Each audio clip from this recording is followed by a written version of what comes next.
So today's topic is functions of human resource management. Different functions are planning, organizing, staffing, directing, and controlling. Okay. So now I'll take all these functions one by one. First one is human resource planning.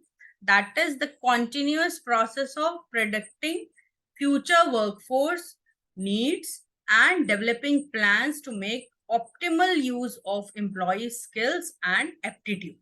ठीक है, तो planning is a continuous process. ऐसा नहीं है कि एक बार करके इसको छोड़ दिया. It is a continuous process कि फ्यूचर में किसी भी ऑर्गेनाइजेशन में क्या क्या रिक्वायरमेंट्स रहेंगी, है ना. उन रिक्वायरमेंट्स को फुलफिल करने के लिए किस तरह के प्लान्स बनाए जाएं, किस तरह की एम्प्लॉयज की रिक्वायरमेंट है, वो एम्प्लॉयज जो है उनकी क्या स्किल होनी चाहिए, क्या एप्टीट्यूड होना चाहिए.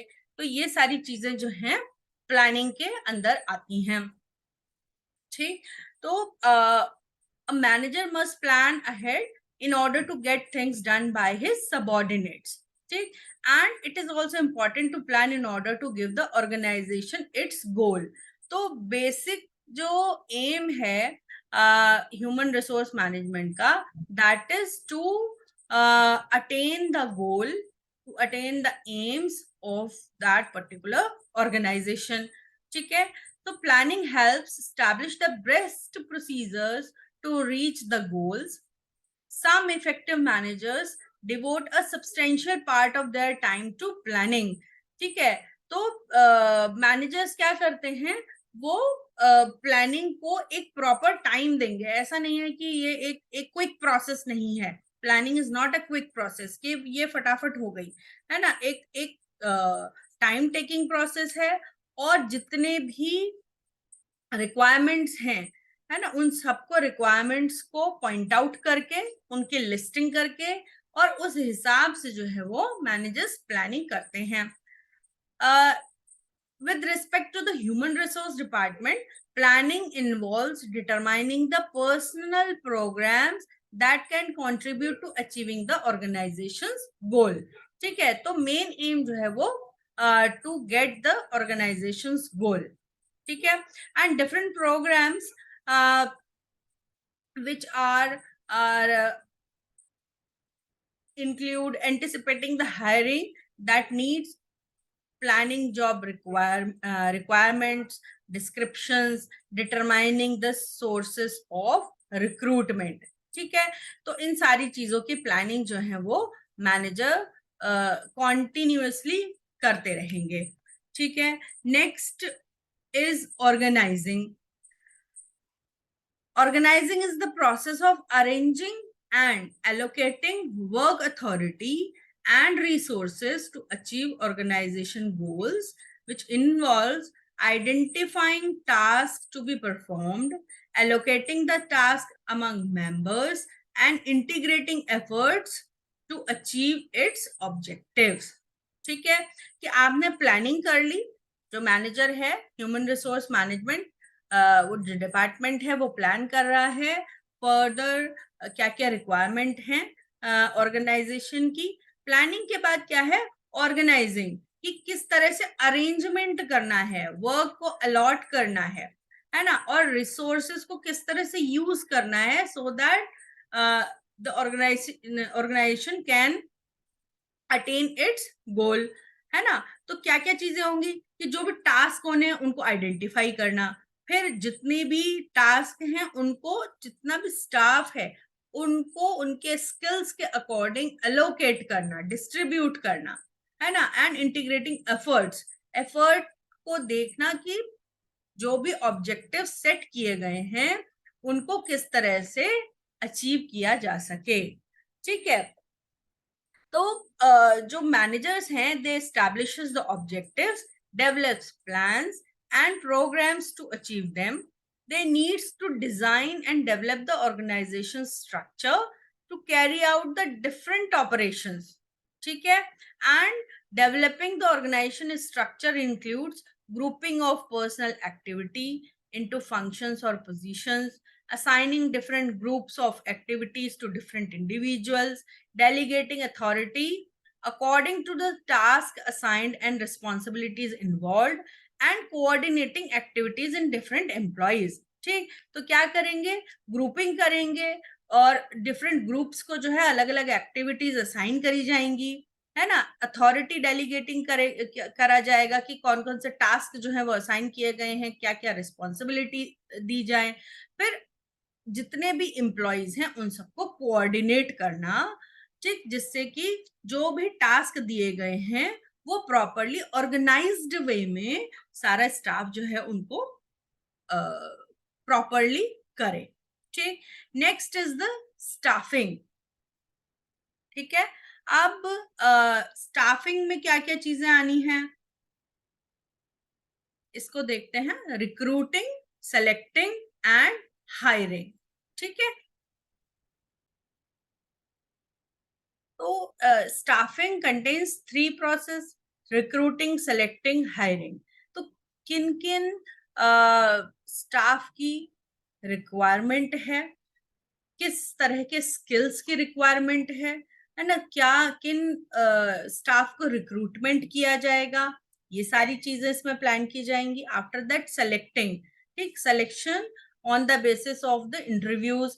इंटरव्यूज जो है वो रिटन इंटरव्यू भी हो सकते हैं, वो पर्सनल इंटरव्यू भी होंगे, उसमें ग्रुप डिस्कशंस भी हो सकते हैं, प्रेजेंटेशंस भी हो सकती हैं। तो it depends upon the organization की वो सिलेक्शन प्रोसेस क्या रखती है। और हायरिंग, है ना, हायरिंग में आप सिलेक्शन कर रहे हैं, सिलेक्शन के बाद हायर करने में किस क्या सैलरीज लेनी है, क्या पर्क्स देने हैं, उन सब के में डिसीजन लिया जाता है और उसके बाद जो है स्टाफ को हायर किया जाएगा। नेक्स्ट फंक्शन इज डायरेक्टिंग, है ना।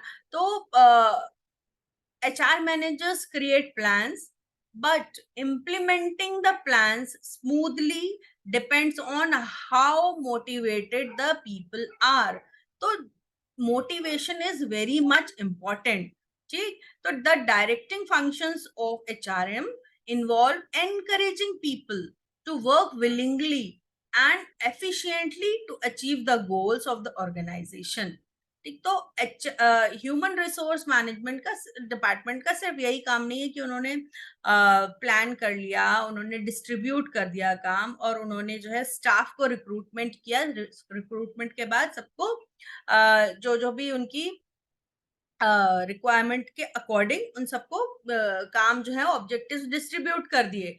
अगर वो सिर्फ ये करके छोड़ देंगे तो जरूरी नहीं है कि काम जो है, जो स्टाफ है जिनको काम दिया गया है वो प्रॉपर करें। तो उसके लिए बहुत ज्यादा इंपॉर्टेंट है मोटिवेशन, एनकरेजमेंट, है ना, कि जिससे मोटिवेटेड होकर के, एनकरेज होकर के लोग जो है वो विलिंगली काम करेंगे। क्योंकि जब तक किसी भी काम को करने के लिए विलिंगनेस नहीं आएगी तब तक कोई भी व्यक्ति अपने काम को अच्छे से नहीं कर सकता। जैसे कि अगर आप लोग अपने सब्जेक्ट, जो भी सब्जेक्ट आप चूज कर रहे हैं या सब्जेक्ट्स के अंदर जो भी आपका कोर्स प्रोग्राम है, जो आप डिग्री प्रोग्राम कर रहे हैं, उसमें जितने भी कोर्सेज हैं, है ना, अगर आप मन से पढ़ेंगे तो आप जो है उन चीजों को, उन सब्जेक्ट्स को समझेंगे, उनकी बेसिक्स आपको क्लियर होंगी, है ना। और जब बेसिक्स क्लियर होंगे तो आप उन चीजों को जब आप इंटरव्यू दे रहे हैं या जब आप जॉब में जा रहे हैं तो वहां पर आप अच्छे से इम्प्लीमेंट कर सकते हैं, है ना। लेकिन अगर आप मोटिवेटेड होकर के नहीं कर रहे हैं, एनकरेजमेंट अगर आपको नहीं मिल रहा है, तो आप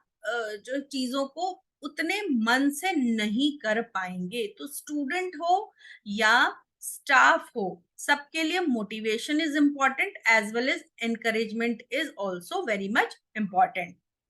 ठीक है, सो the directing functions of HRM includes guiding and motivating people to accomplish the personal programs, है ना। तो HRM can motivate the employees through career planning, salary administration, by boosting the employee morale, developing relationships, है ना। तो ये सारी चीजें जो हैं, कई चीजें जिसके थ्रू जो उनको HRM जो है वो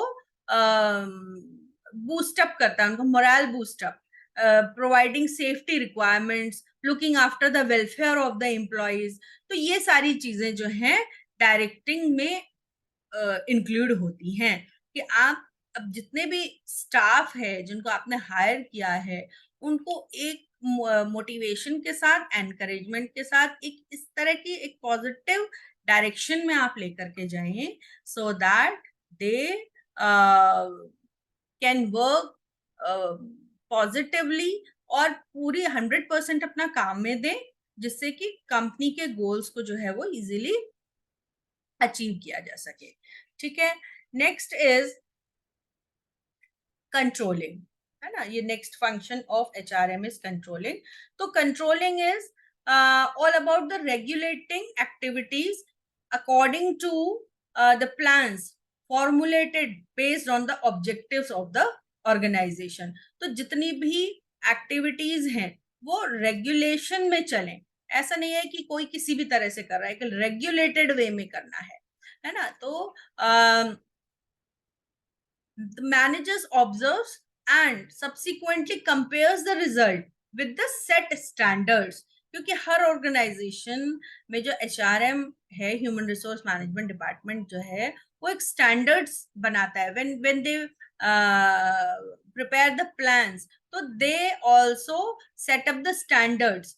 ठीक है, और जितने भी स्टाफ है उनको उन स्टैंडर्ड्स को मेंटेन करते हुए ही काम करना है, या उनको इस तरह से काम करना है so that they can maintain those particular standards which are planned by the या which are set by the human resource management. ठीक है, तो HRM corrects any deviation that might occur, है ना। तो जो भी स्टैंडर्ड्स सेट किए गए हैं उनसे अगर कहीं कोई डेविएशन मिले, वो स्टैंडर्ड्स मेंटेन नहीं हो पा रहे हैं किसी कारण से, तो उनको करेक्शन करने का, एडिटिंग करने का काम भी एचआरएम का होता है ना। तो it is the one of the most important function as it helps him evaluation and controlling the performance of the department with respect to different operative functions। ठीक है, और इसमें और जो चीजें इन्वॉल्व होती हैं, those are the appraisals, audits, statistics, है ना। तो जो भी स्टाफ है उनको एक तो मैंने आपको बताया कि कहीं अगर डेविएशन है जो स्टैंडर्ड्स में मेंटेन किए गए हैं, उसको स्टाफ को बताना कि आप इस डेविएशन को इस तरह की रूट कॉज एनालिसिस करी जाएगी, और रूट कॉज एनालिसिस करने के बाद जो भी कहीं भी डेविएशन हुआ है उस डेविएशन को सही करके स्टैंडर्ड जो मेंटेन जो सेट स्टैंडर्ड्स हैं उन तक लेकर के आना। फिर जो भी स्टाफ अपना काम कर रहा है प्रॉपरली उसको टाइम टू टाइम अप्रेजल करना, जो भी आपने काम किया है उसको टाइम टू टाइम ऑडिट किया जाता है, उनकी स्टैटिस्टिकल एनालिसिस की जाती है। ऑडिटिंग जो है वो इंटरनल ऑडिटिंग भी रहती है और थर्ड पार्टी ऑडिटिंग भी होती है ना। इंटरनल ऑडिटिंग में क्या होता है कि जो भी जितने भी डिपार्टमेंट्स हैं उनके हेड्स को या सुपरवाइजर्स को मिला करके एक टीम प्रिपेयर की जाती है जो कि इंटरनल ऑडिट टीम होती है, and that internal audit team do the inspections and audit time to time. और ये टाइम भी प्लानिंग के टाइम ही डिसाइड कर लिया जाता है कि हम कब कब इंटरनल ऑडिट करेंगे, कि सेमेस्टर वाइज करेंगे, 6 मंथली करेंगे, या ईयरली ऑडिट किया जाएगा इंटरनल ऑडिट। तो ये सारे प्लानिंग में ही डिसाइड कर लिया जाता है। और इंटरनल ऑडिट की टीम चेकलिस्ट के थ्रू या क्वेश्चन आंसर सेशंस के थ्रू जो है वो इंटरनल ऑडिट करते हैं। इंटरनल ऑडिट की रिपोर्ट प्रिपेयर की जाती है। दिस इंटरनल ऑडिट रिपोर्ट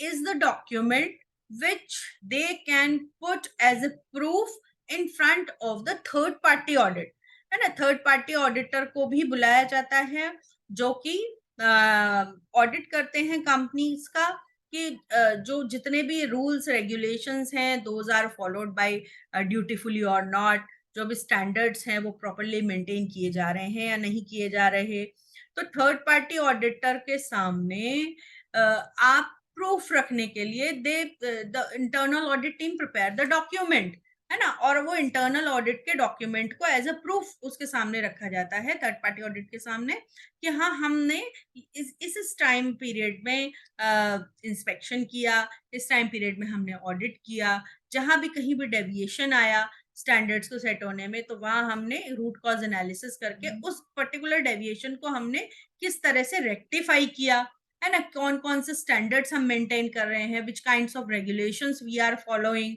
अलग अलग तरह के ऑर्गेनाइजेशंस जो हैं उनके अलग अलग तरह के सर्टिफिकेशंस होते हैं, है ना, all the organizations are certificate, कोई ऐसा ही मार्क होता है, कोई एग मार्क है, या फूड ऑर्गेनाइजेशंस हैं तो एफएसएसएआई को फॉलो करती हैं या हैकअप को फॉलो किया जाता है ना, आईएसओ सर्टिफाइड ऑर्गेनाइजेशंस होती हैं। तो जितने भी सर्टिफिकेशंस हैं all those certifications have their different kinds of standards. तो उन स्टैंडर्ड्स को कैसे मेंटेन करना है, और जो भी सर्टिफाइड ऑर्गेनाइजेशंस हैं they have to maintain, they have to follow the set standards given to them during the certification, है ना। तो उस उनको जो जो भी स्टैंडर्ड्स हैं उनको कैसे मेंटेन करना है, हम किस तरह से मेंटेन कर रहे हैं, how we are following the regulations and how we are setting the standards in our products, है ना, हम स्टैंडर्ड प्रोडक्ट्स बना रहे हैं, quality products we are given to the consumers. तो इन सारी चीजों को ध्यान रखना एचआरएम का काम है, जो कि अपने स्टाफ के थ्रू किस तरह से उनको एनकरेजमेंट के थ्रू, उनको मोटिवेशन के थ्रू, है ना, उनको कंट्रोलिंग के थ्रू ऑब्जेक्टिव्स दिए जाते हैं, किस तरह से अपने स्टाफ से काम कराना, this is the these are the functions of HRM.